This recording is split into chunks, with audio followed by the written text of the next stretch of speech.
Ang makasaysayang pagkakataon at sa isang pambihirang pagtitipon ay makakasama po natin ngayon ang orihinal at mapaghimalang imahen ng patrona ng Diocese ng Imus, Nuestra Señora del Pilar de Imus.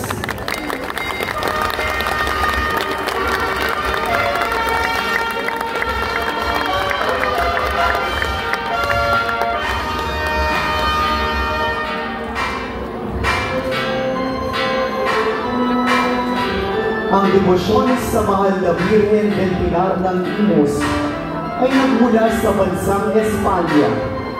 Taong 40 ang mahal na Birhen ng mga panahong iyon ay nabubuhay pa, ay dumalaw hatid ng mga anghel na nakatuntong sa isang haligi upang palakasin ang loob at aluhin ang pusong nalulumbay ng alagad na si Santiago.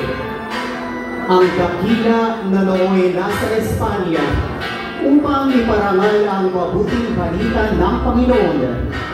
Ito ang devosyong dumating sa ating bansa, bunga ng pagpupursigi at pangangaral ni Apostol Santiago.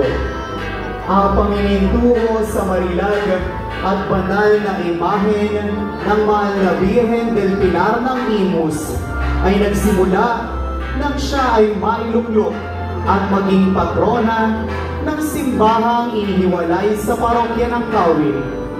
Mula rito, ang pamimintuho sa mahal na ina na kanilang tinawag na Del Pilar at Nana Pilar ay patuloy na lumaganap at tumatag. Patunay ang mga himalang naganap dahil sa kaniyang mangiruking pamamagitan. Nang ang Diocese ng Imus ay itinatag noong taong 1961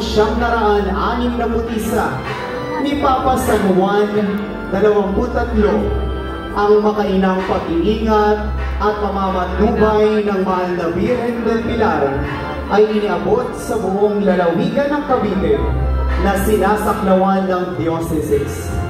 At bilang pagkilala sa yumayabong na debosyon at pagbibigay ng pinakamataas na karangalan sa ina ng kaniyang mga minamahal na anak, noong 3 ng Disyembre, taong 2012, ay ginawaran ang imahen ng mahal na ina ng Koronasyong Pontifikal. At makalipas ang 8 taon sa kaparehong petsa, ang kaniyang parokya na siya rin katedral ng Imus ay ginawang pang-diocese na dambana o isang diocesan shrine. Ang pamimintuho kay Nana Pilar ay patuloy na lumago at lumaganap.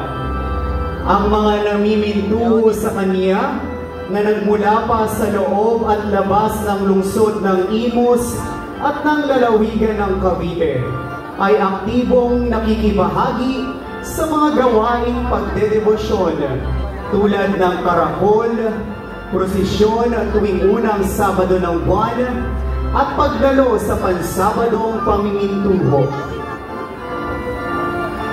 Mga ginigiliw na kapatid sa pananampalatayang Katoliko, ang mabuning ina, reyna at patrona ng Diocese ng Imus na siya rin ating lakas at kagalakan. Mga kababayan, ating pong palakpakan, Nuestra Señora del Pilar de Imus. Panalangin mo kami.